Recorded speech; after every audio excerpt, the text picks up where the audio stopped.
ए B expert tuition point में आपका स्वागत है। हम आपके लिए NIS class 12 pol science chapter number first को लेकर आए हैं। तो चलिए फ्रेंड, ज़्यादा देरी ना करते हुए हम स्टार्ट करते हैं। क्वेश्चन नंबर फर्स्ट है हमारा, शक्ति का क्या अर्थ है। शक्ति वह तत्व है जिसके आधार पर एक व्यक्ति को दूसरे व्यक्ति के मन, कर्म तथा विचार पर नियंत्रण रखने का अवसर प्राप्त होता है। यानी कि शक्ति के माध्यम से हम किसी अन्य व्यक्ति पर, एक व्यक्ति किसी अन्य व्यक्ति पर नियंत्रण स्थापित कर सकता है। जैसे कि हमारे प्रधानमंत्री के पास जो शक्ति मिली होती है, लेकिन वो वेद होनी चाहिए, जो वेद जिनसे कानूनी रूप से वेदता प्रदान हो, वह उसे ना शक्ति कहा जाता है। और वो ना एक व्यक्ति ना किसी अन्य व्यक्ति पर ना नियंत्रण स्थापित कर सकते हैं। तो चलिए फिर नेक्स्ट क्वेश्चन नंबर सेकंड पे बढ़ते हैं हम। क्वेश्चन नंबर सेकंड है कि सत्ता का क्या अर्थ है। सत्ता, जब शक्ति के साथ में सत्यता अथवा वेदता जुड़ जाती है तो ना वो शक्ति सत्ता कहलाती है। दूसरे शब्दों में हम वेद शक्ति को ना सत्ता कह सकते हैं। सत्ता चेतन और सक्रिय होता है।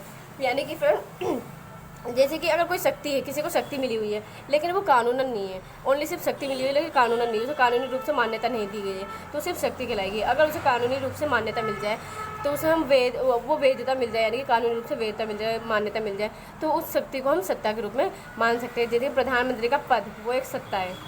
तो चलिए फ्रेंड, हम नेक्स्ट क्वेश्चन पर बढ़ते हैं। क्वेश्चन नंबर थर्ड है हमारा, स्वतंत्रता क्या है।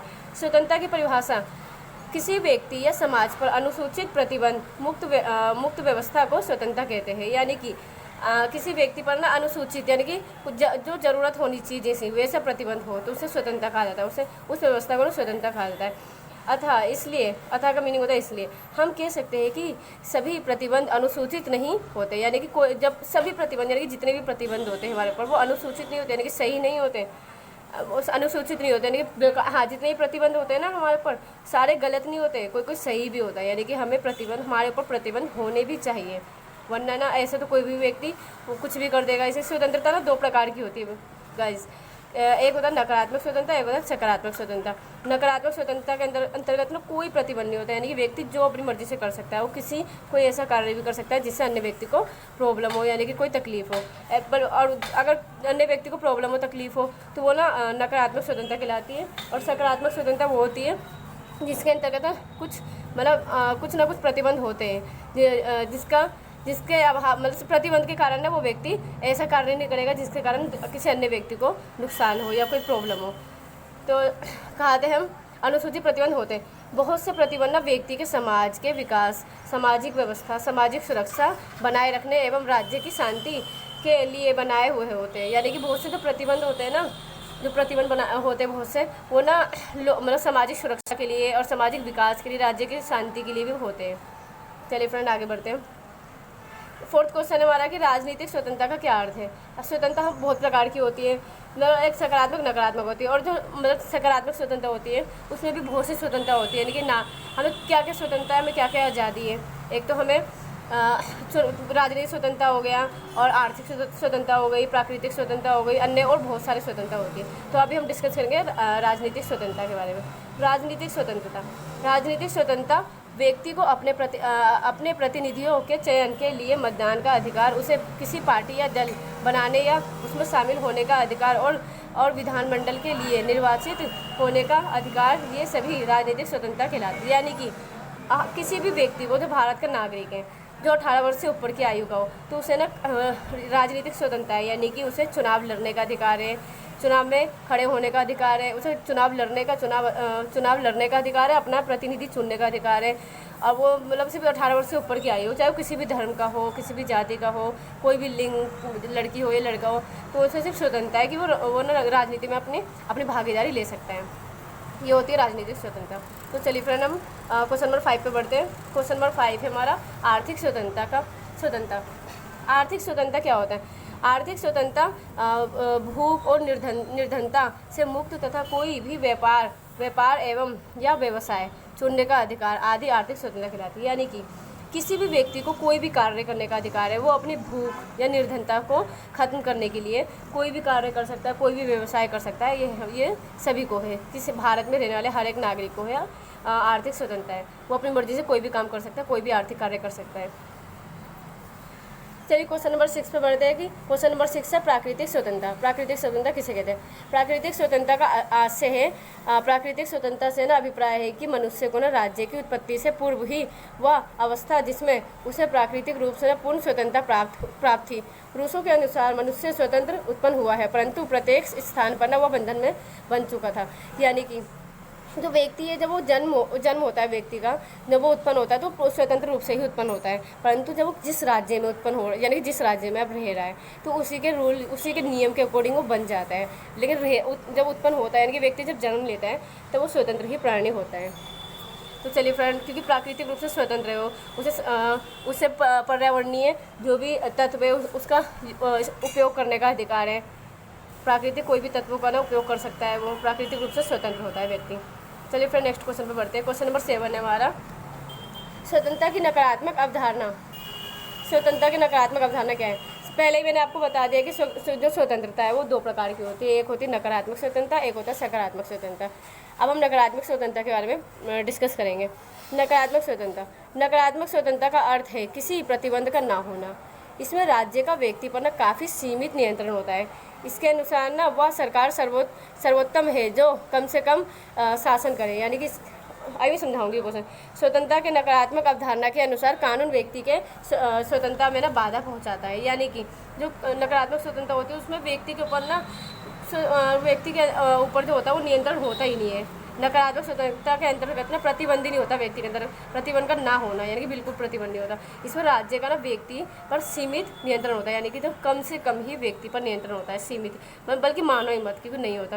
इस पर ना जो वो शासक है उसका राज्य में शासक हुआ, यानी कि राजा या सरकार, उसका ना व्यक्ति पर कोई भी नियंत्रण नहीं होता।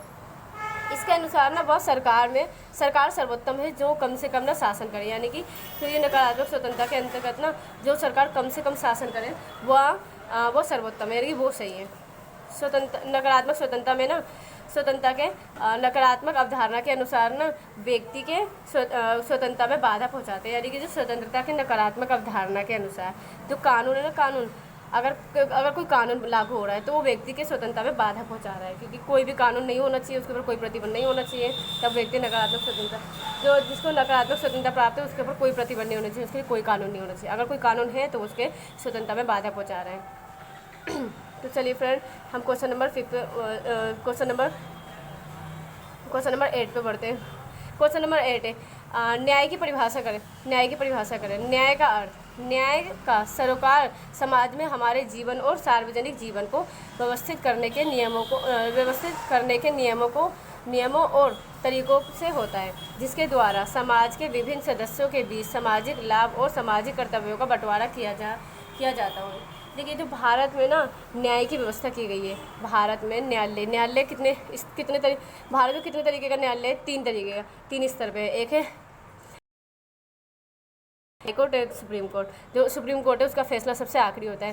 तो न्यायालय है ना उसमें स्वतंत्र रहना चाहिए, ताकि स्वतंत्र रूप से निष्पक्ष रूप से फैसला ले पाए। अगर कोई व्यक्ति है, कोई व्यक्ति अपना मतलब न्यायालय में जाके अपील करता है तो उसे न्याय मिलना चाहिए, उसी को न्याय कहा गया है। कि न्याय की परिभाषा बताया गया है कि न्याय जो होता है ना वो सार्वजनिक जीवन को ना व्यवस्थित करता है, यानी कि सभी के जीवन को, हमारे जीवन को भी और सार्वजनिक जीवन को, यानी कि सभी के जीवन को व्यवस्थित करता है। चलिए फ्रेंड, हम नेक्स्ट क्वेश्चन पे बढ़ते हैं। क्वेश्चन नंबर 9 है सामाजिक न्याय और आर्थिक न्याय में अंतर बताओ। सामाजिक न्याय और आर्थिक न्याय, हमने न्याय के बारे में बता ही चुके हैं कि न्याय कितने प्रकार की होती है। सामाजिक न्याय, आर्थिक न्याय, राजनीतिक न्याय और प्राकृतिक न्याय, ये सब न्याय। तो सामाजिक न्याय का अर्थ होता है समाज में मनुष्य एवं मनुष्य के बीच भेदभाव ना हो, कानून सबके लिए बराबर हो और कानून के समक्ष बराबर हो, सभी लोग बराबर हो, सामाजिक न्याय हो कानून के, यानी ताकि सामाजिक न्याय हो। और सामाजिक न्याय का अर्थ समाज के उत्पन्न विकास के अवसरों जैसे वस्तु एवं सेवाओं का न्यायोचित तरीके से वितरण है। देखिए फ्रेंड, देखिए जो सामाजिक न्याय होता है ना उसके अंतर्गत, यानी कि सामाजिक न्याय में क्या बताया गया है, जो कानून है उसके समक्ष सभी लोग समान हो, और जो लड़की हो या लड़का हो, यानी कि लिंग के नाम पे, धर्म के नाम पे, जाति के नाम पे कोई भेदभाव ना हो, समाज में सभी लोग बराबर हो, ताकि सभी का विकास हो पाए, सामाजिक न्याय हो पाए। ठीक है, जो सबका विकास हो पाए, अवसरों, यदि कोई भी अवसर है, सरकार की तरफ से कोई भी अवसर मिलता है तो सभी को बराबर अवसर मिले। अब आर्थिक न्याय पे हम बात करते हैं। आर्थिक न्याय का अर्थ है देश के भौतिक संसाधनों का उचित बंटवारा और उनका उपयोग लोगों के हित के लिए हो। आर्थिक न्याय की अवधारणा तभी तभी चरितार्थ होगी जब सभी को आर्थिक आज़ादी प्राप्त हो और वे स्वतंत्र रूप से अपना विकास संभव कर सकें। उन्हें विकास के लिए धन प्राप्त करने तथा उनका उचित प्रयोग के समान अवसर मिलने चाहिए। समाज के वे लोग जो आर्थिक दृष्टि से पिछड़े हुए हैं या असहाय है, उन्हें अपने विकास के लिए आर्थिक मदद मिलनी चाहिए। देखिए फ्रेंड, आर्थिक न्याय के अंतर्गत क्या बताया गया है इसमें कि जो आर्थिक न्याय है इसमें जो भी भौतिक संसाधन है उसका उचित बंटवारा होना चाहिए, यानी कि सभी को उचित बंटवारा, यानी कि सही बंटवारा होना चाहिए, सभी के हित में होना चाहिए। और जो आर्थिक न्याय है वो अवधारणा तभी चरित्र, यानी कि सही तभी माना जाएगा आर्थिक न्याय जब सभी को आर्थिक आज़ादी हो, यानी कि सभी को अपनी अपनी आर्थिक आज़ादी हो, यानी कि अपना भी कोई भी व्यवसाय करने का अधिकार हो और स्वतंत्र रूप से अपना विकास संभव कर सके, यानी कि वो अपने स्वतंत्र रूप से अपना विकास संभव कर सके, वो अपना विकास कर सके। उन्हें विकास के लिए धन प्राप्त करने, यानी कि जो अपने विकास के लिए धन प्राप्त करने का उचित प्रयोग एवं समान अवसर मिलना चाहिए, यानी कि उन्हें पूरा उचित प्रयोग, यानी कि उचित प्रयोग कर सके और समान अवसर मिल सके उन्हें। समाज के वे लोग जो आर्थिक दृष्टि से पिछड़े हुए हैं, यानी कि जो बहुत गरीब वर्ग है, उन्हें सहायता मिलनी चाहिए, सरकार की तरफ से आर्थिक मदद मिलनी चाहिए। चलिए फ्रेंड, हम नेक्स्ट क्वेश्चन पे बढ़ते हैं। Question number 10। क्वेश्चन नंबर 10 हमारा स्वतंत्रता के विभिन्न रूपों का वर्णन कीजिए। स्वतंत्रता के विभिन्न रूप निम्नलिखित है। देखिए, प्राकृतिक स्वतंत्रता, व्यक्तिगत स्वतंत्रता, नागरिक स्वतंत्रता, राजनीतिक स्वतंत्रता, आर्थिक स्वतंत्रता और राष्ट्रीय स्वतंत्रता। अब ये सब आपको पता ही है, इसको आपको खुद एक्सप्लेन करना होगा क्योंकि मैं पहले ही आपको इतने सारे बता चुकी हूँ। जैसे कि प्राकृतिक स्वतंत्रता के अंतर्गत प्राकृतिक स्वतंत्रता मैंने पहले बता चुकी हूँ। व्यक्तिगत स्वतंत्रता के अंतर्गत आ गया कि जैसे कि व्यक्ति को जीवन जीने का अधिकार है जो व्यक्ति से संबंधित हो। नागरिक स्वतंत्रता का अंतर्गत आ गया अगर कोई भी व्यक्ति किसी देश का नागरिक है तो उस देश के नागरिक को जो अधिकार मिलनी चाहिए वो उस व्यक्ति को मिले, ये होता है नागरिक स्वतंत्रता। और राजनीतिक स्वतंत्रता के अंतर्गत आपको पता ही है कि चुनाव लड़ने का अधिकार, चुनाव में खड़े होने का अधिकार। आर्थिक स्वतंत्रता अभी मैंने बताया आपको पीछे। राष्ट्रीय स्वतंत्रता भी एक टाइप से नागरिक स्वतंत्रता की तरह हो गया। तो चलिए फ्रेंड, हम आगे बढ़ते हैं। क्वेश्चन नंबर 11 व्याख्या कीजिए। न्याय के विभिन्न पक्ष। प्राकृतिक न्याय, नैतिक न्याय।